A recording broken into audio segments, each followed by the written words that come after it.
It's a summit meant to face global challenges, but the G7 gathering in France has been overshadowed by trade threats by its own members and worries of another economic recession. So with all the infighting, the posturing and the one-on-one deals, what purpose does this G7 serve? This is Inside Story.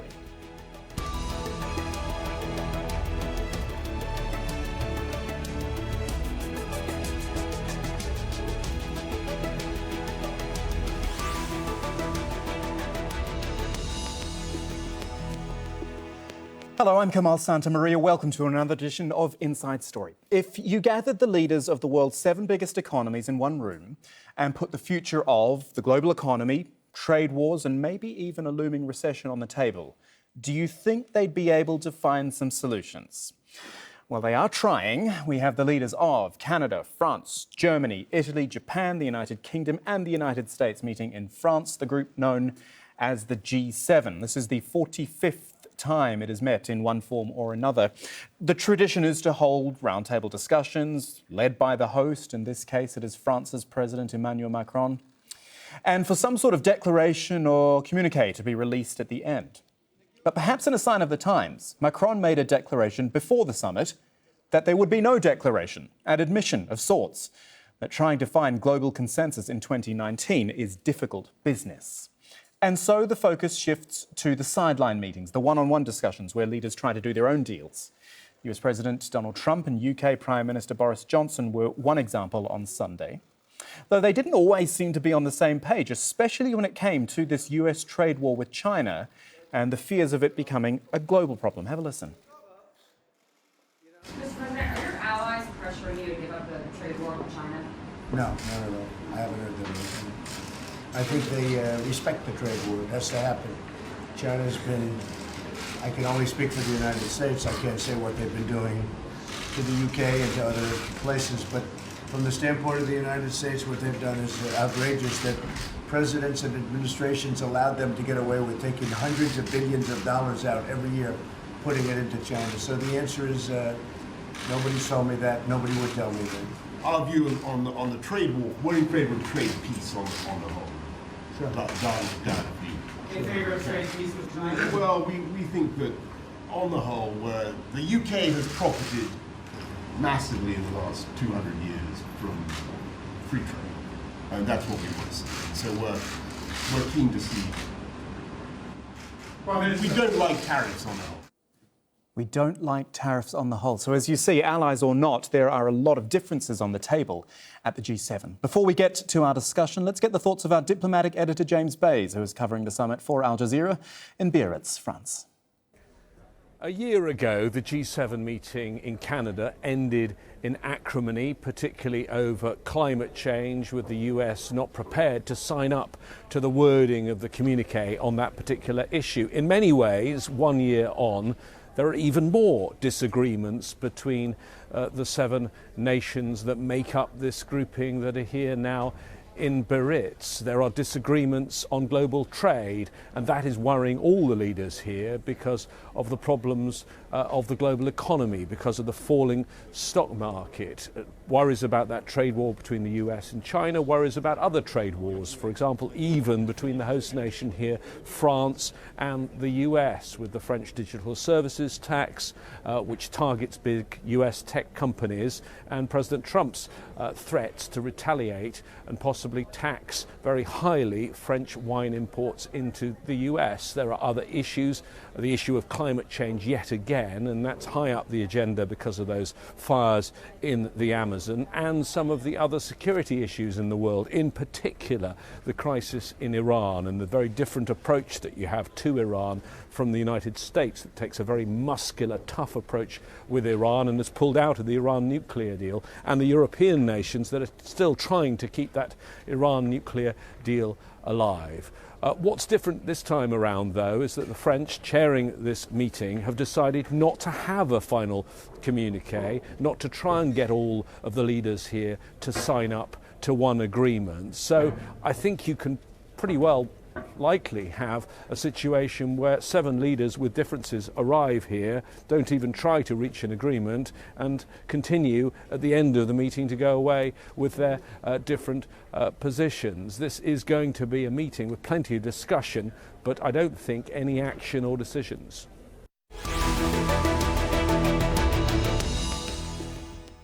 And with that, let's introduce the panel for today. We're starting in Washington, D.C. with Doug Bandow, who is the Senior Fellow at the Cato Institute and a one-time Special Assistant to former US President Ronald Reagan. On Skype from Normandy in France, Teresa Fallon, Director of the Centre for Russia, Europe, Asia Studies. And rounding out the panel in Beijing is Aina Tangen, the China political and economic analyst who advises the Chinese government on development issues. Thank you for making the time for us today to talk G7 to all of you. Look, we have this, I'm going to do some numbers first, G7 meeting. However, Emmanuel Macron decided he wanted to invite some other leaders, so it goes up to sort of G10 or 11 or so. It's not quite a G20, inviting more people, but there's going to be no communique because everyone knows they can't agree on anything. Doug, let's start with you. It just seems unnecessarily complicated. Well, it has gotten complicated. There's a lot for them to talk about. It certainly would be good if they could work through some of the trade issues, the question of the approach to China. The president has unsettled not only U.S. markets, but his allies with his recent declarations about trade there. I mean, the issues of climate change, the question, obviously, of the U.K. leaving the European Union, all of these are issues that could use some serious discussion. The problem is, any gathering with Donald Trump, many of these issues become problematic, and that's certainly reflected in the French president's, comment that, we're not going to have a declaration because, frankly, we're not going to get one.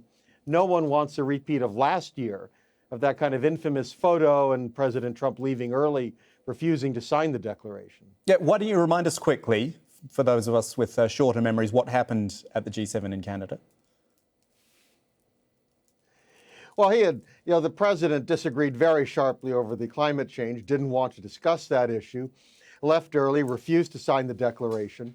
And there's this extraordinary photo of the president sitting with his arms crossed, essentially facing the rest of the leaders of the G7. All of these, of course, are really allies of the United States, longstanding partners of the United States, and it kind of symbolically represented what's happened internationally with this relationship after President Trump took office. And that, something no one wants to repeat, trying to bring countries together, not push them further apart. Teresa Fallon, let's bring you in from Normandy. It's actually starting to feel a bit more like Davos, I wonder. And I've been to Davos a few times. I suspect some of you have as well, and that it's kind of a talk shop and people meet and greet and do deals on the sidelines. And actually the guts of the thing doesn't really matter quite so much. Well, I think President Macron learned some important lessons from what happened at the last G7. And it happened once Donald Trump got on the plane. He was so angry with how the communique turned out. So it was, and we, as the previous speaker mentioned, the photo, but it's also a reflection of how bad the situation is now in the transatlantic alliance, for example. I've never seen it in such a bad situation. So we can't even get this idea of democracies all working together and solving these international problems. There is an agreement not to even have a communique at the end, which is a barometer of how bad the relations are right now between the US and the rest. And you get this impression that Macron just wanted to make sure everything went smoothly. Everyone's kind of walking on eggshells, and everyone's fearful of somehow being misunderstood by Donald Trump or somehow crossing him the wrong way. So they're just holding their breath, hoping they can get through this. There are some side events taking place. And if you actually look at the statement from the White House, it's a very different narrative than the reality of what's happening. I mean, Donald Trump described the relationship of the UK with Britain, with leaving the EU as losing an anchor. And so the US has traditionally been an ally or a supporter of the European Union, but with this type of rhetoric, it's clear that he's not really friendly towards Europe, and he's also called Europe a foe. So he has a multi-pronged approach.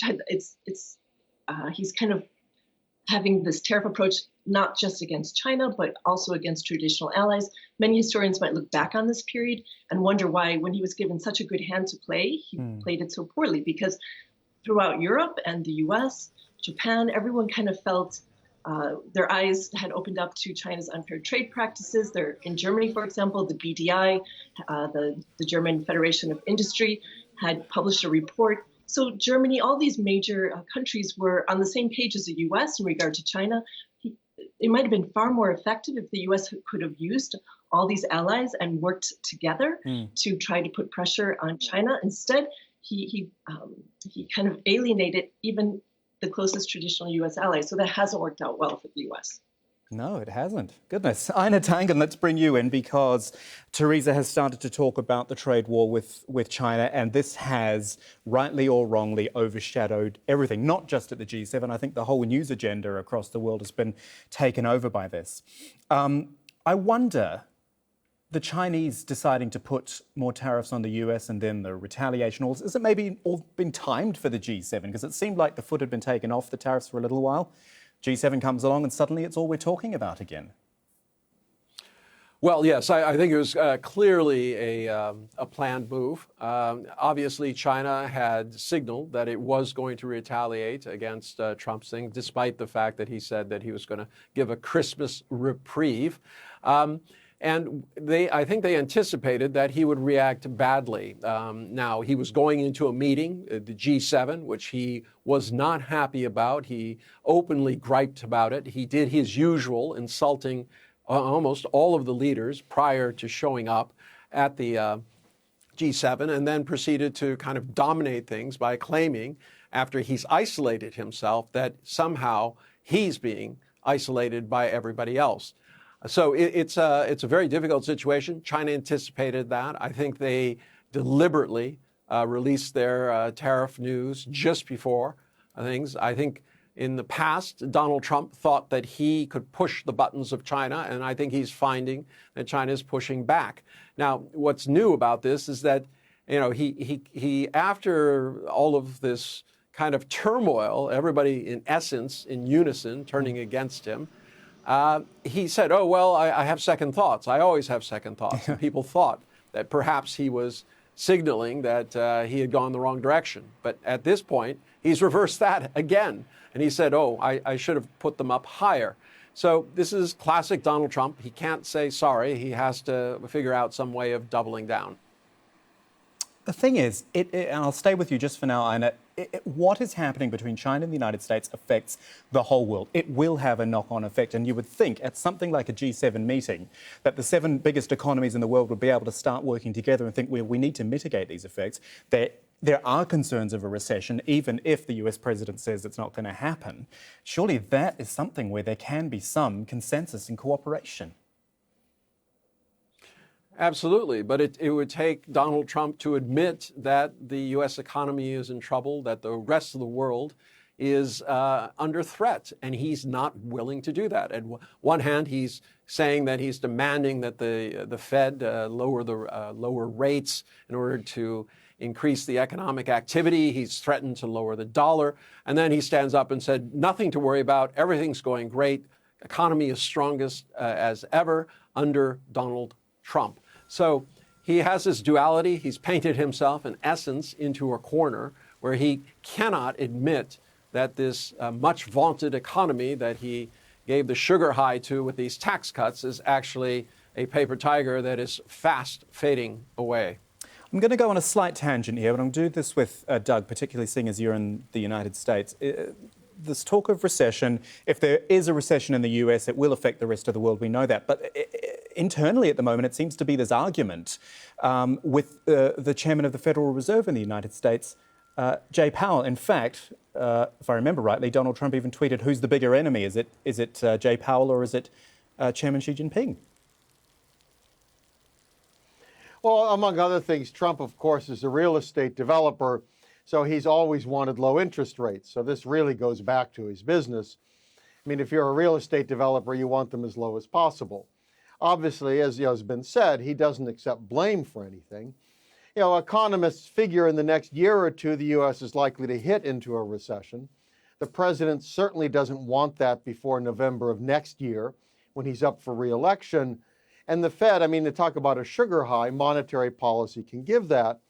The problem is the Fed has to think longer term. You know, it's had lower interest rates coming out of the financial crisis. It can't keep those forever. It has to take this longer view. Trump doesn't like that at all.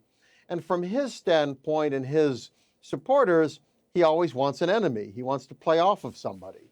And the Fed will do. It's an institution that it's easy to demonize, and he's going to use it. So if there's a recession in America, he doesn't want it to be his policies that are blamed. He's going to go after somebody else. The Fed is a convenient target. Okay, let's try not to talk about Donald Trump for a moment, because I think inevitably he comes into every conversation. But Teresa Fallon, let me come to you. I think being from the Centre for Russia, Europe and Asia Studies, you're well placed to talk about this. Emmanuel Macron, he wanted to change the structure of this G7. He said, let's invite some other leaders. Let's bring in India. Let's bring in Australia. Let's bring in African leaders. What is the purpose of that? And unfortunately, again, are they going to get left behind because everyone's talking about all these other issues we've discussed?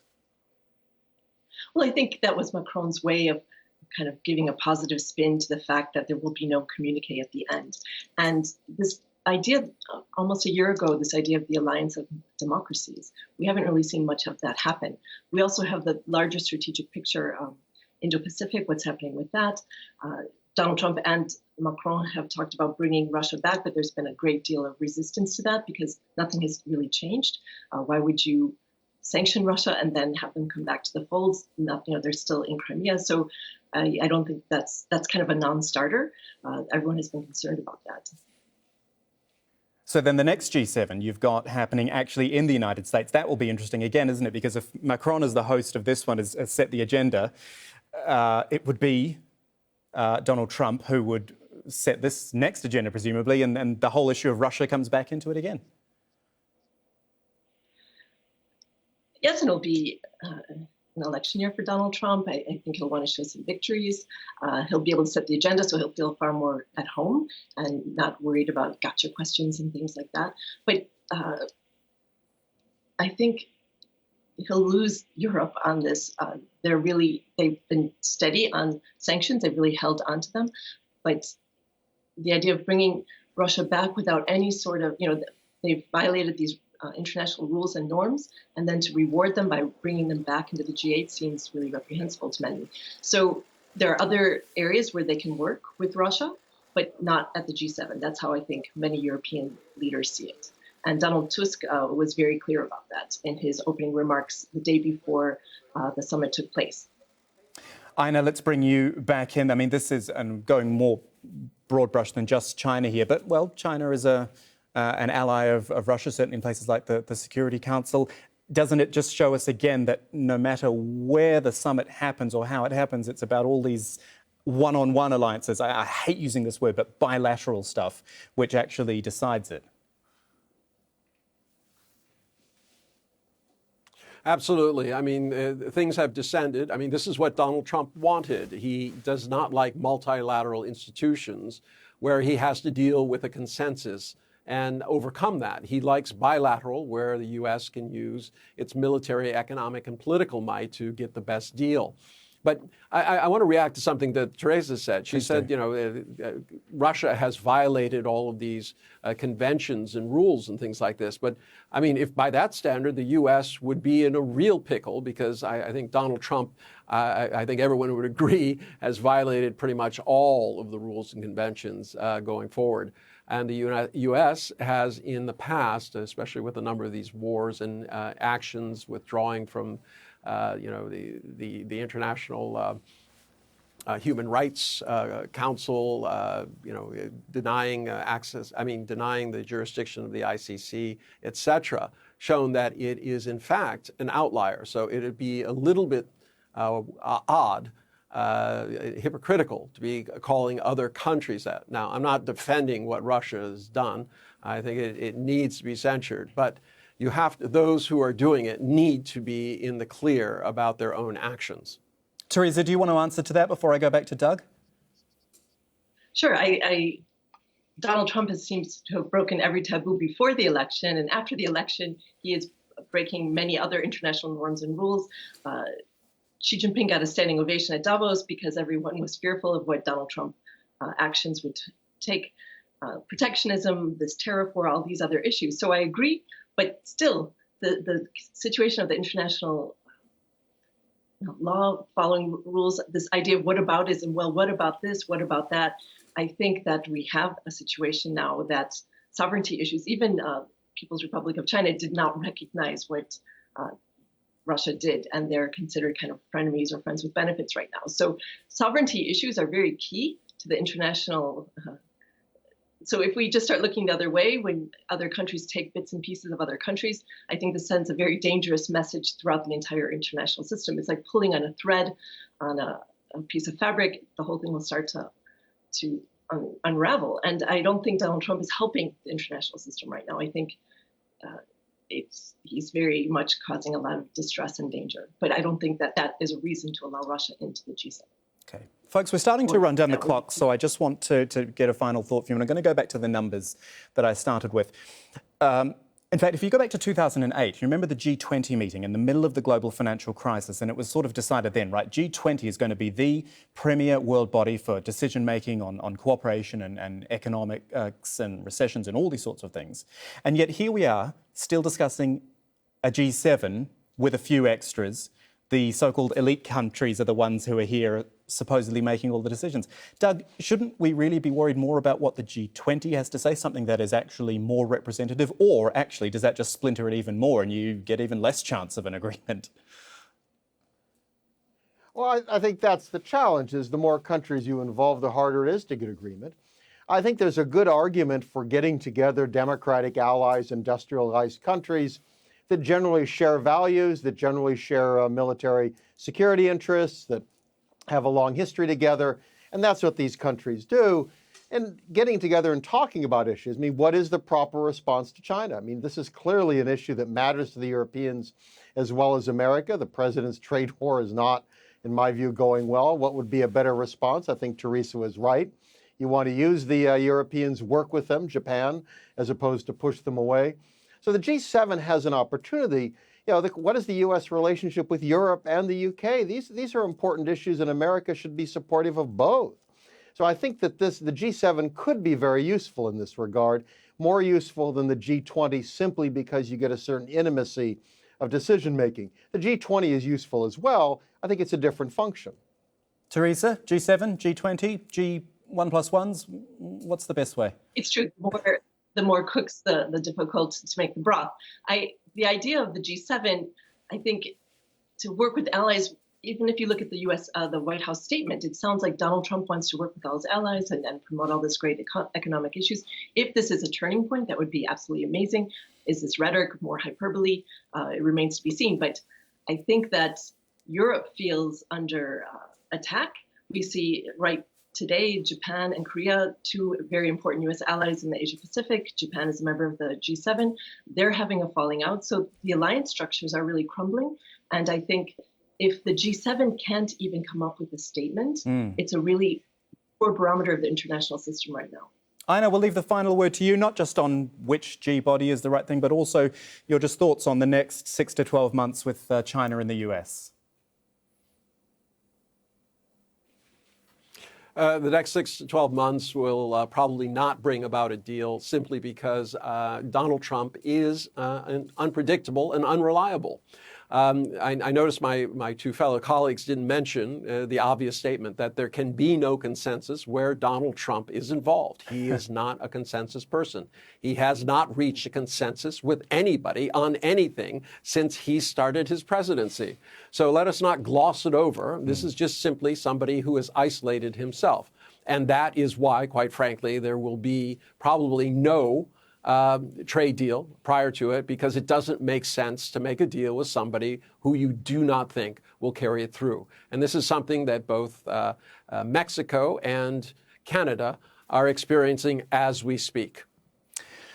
Well, thank you to all of you. Our G3, shall I say, Doug Bandow, Teresa Fallon and Ina Tangen. Thank you.